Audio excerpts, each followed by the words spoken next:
بسم اللہ الرحمن الرحیم نحمدہ ونصلی علی رسولہ الکریم. دل میں اللہ نے ڈالا اپنی رحمت سے حضرت والا رحمۃ اللہ علیہ، حضرت میر صاحب رحمۃ اللہ علیہ اور حضرت شاہ عبد المتین صاحب دامت برکاتہم کی برکت سے کہ ماشاءاللہ ہر سال رمضان پہ بیانات ہوتے ہیں رمضان شریف پر. تو ابھی جس کو ہو تو ویب سائٹ سے لے کر پرانے بیان بھی سنیں اور انشاءاللہ تعالی ایک دو دن میں بیانات شروع بھی ہو جائیں گے. لیکن پہلے جو یہ کلپ بناتے ہیں جو بھی ہے تو پہلے کے لیے خیال آیا کہ بہت ضروری بات ایک بتا دی جائے کہ پہلے سے ہی تیاری کر لینی چاہیے رمضان شریف کی خریداری وغیرہ تاکہ عید کی بھی خریداری. اور 85-80% جو ہے ہمارے متعلقین خریداری رمضان سے پہلے، بلکہ اس بار تو رجب میں کے آخر میں کچھ گھروں نے خریداری پوری کر لی تاکہ ایک مہینہ ملتا ہے. ابھی بھی پتہ نہیں ملے نہ ملے. آج 23 شعبان ہے.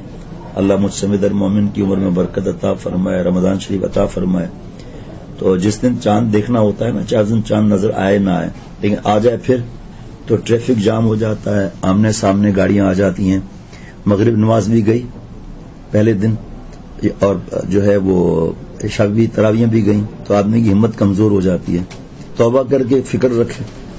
اسی طرح رمضان کے بعد جو دن ہوتے ہیں تو کاروبار کی وجہ سے یا جس وجہ سے بھی دیر سے نکلتے ہیں، ٹریفک جام ہو جاتی ہے.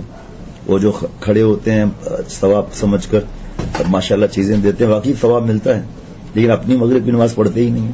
تفصیل انشاءاللہ بیانات میں آتی جائے گی.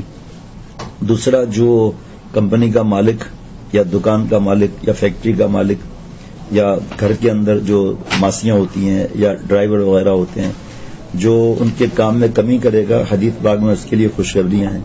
جب موقع آئے گا وہ بتا دوں گا کہ جو کام کم کر کے اپنے متعلقین کو، اپنے اسٹاف کو فائدہ دیتا ہے تو اس کا انشاءاللہ اس کو فائدہ ملے گا اللہ کی رحمت سے.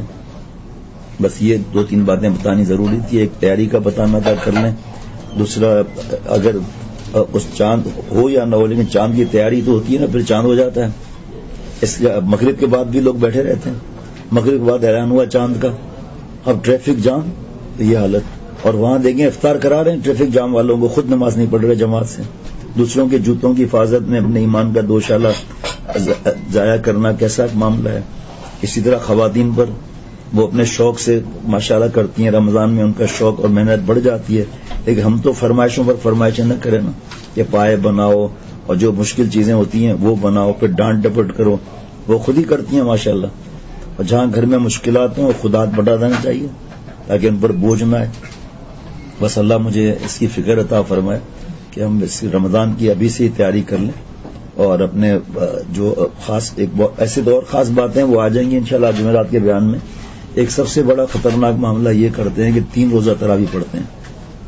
خود فیصلہ کر لیں 3 روزہ تراویح میں ایک رکوع کیا آدھا رکوع بھی سمجھ میں آتا ہے، اور ایک قرآن پاک ختم کرنا تراویح میں سنت الگ ہے، سنت موقدہ، اور ایک سنت موقدہ 20 رکعت بھی ہے. تو 3 دن میں تو آدھا تراویح پڑھ لی پیچھے. وہاں بھی سب کو پتا ہے کیا اشر ہوتا ہے. دوسری رکعت تک میں بیٹھے رہتے ہیں. دوسری رکعت میں جب امام سلام پھیرتے ہیں تو اس وقت سے پہلے شریک ہو جاتے ہیں اور پھر 2 منٹ میں 2 رکعت پڑھ کے پھر بیٹھ جاتے ہیں.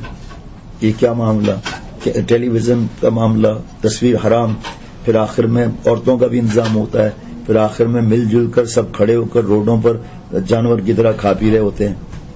گھر کو خالی کر دیا، گھر کی نعمت کو خالی کر دیا، بیوی بچوں کو بھی وہاں لے آئے، شور الگ، اور گھر کو خالی کر دیا. وہاں خواتین تو 335 دن تو آئی نہیں مسجد میں، اور اب سنت موقدہ کے لیے، فرض کے لیے تو کبھی نہیں آئی، اب سنت موقدہ کے لیے جو ہے وہ نمازیں بھی جماعت تک فرض جو ہے وہ خطرے میں پڑ جاتی ہے. وہ تیار ہو رہا ہے، بیوی تیار ہو رہی ہے. تو اس وجہ سے ہمارے بزرگوں نے تو ہمیں سکھایا 29 تک تراویحیں پڑھو تاکہ پورے رمضان میں ایک ترتیب بنی رہے. 10 روزہ بھائی یہ تو ان کے لیے جو مسافر ہیں، لیکن ان کو 20 تو پھر بھی پڑھنا ہے. کراچی میں جو صاحبان ہیں اور اپنے دکانوں پر بیٹھ جاتے ہیں، تراویح ہی نہیں پڑھتے ہیں. تو سورہ والی تراویح بھی پڑھی تو پڑھی، وہ بھی 15 منٹ میں ختم. اس وجہ سے فکر رکھی جائے، ایسی جگہ نماز پڑھی جائے اہل حق کے بھی ہوں اور ایک ایک لفظ سمجھ میں آئے. رمضان شریف بار بار نہیں آتا. آج کے کلپ میں اسی پہ ختم کرتا ہوں. مولانا منصور صاحب شیخ الحدیث دامت برکاتہم شیخ، ماہ رمضان ہے عہد وفا کی تجدید، ناصر رو رو کہ ان کو منا لینے دو. ہماری بہو بیٹیاں بھی میچنگ کی فکر نہ کریں، بچوں کے لیے اس کی جرابوں کی ساکس کی میچنگ، اس کی میچنگ، پورا رمضان اسی میں گزر گیا۔ اللہ نے اس لیے تھوڑی دیا رمضان سے کہ مارکیٹ میں دھکے کھاتے رہیں۔ اس سے میرے لیے بھی دعا کریں، اللہ مجھے ہم سب کو ہدایت عطا فرمائے، عمل والا بنائے، عافیت کی حیات نصیب فرمائے۔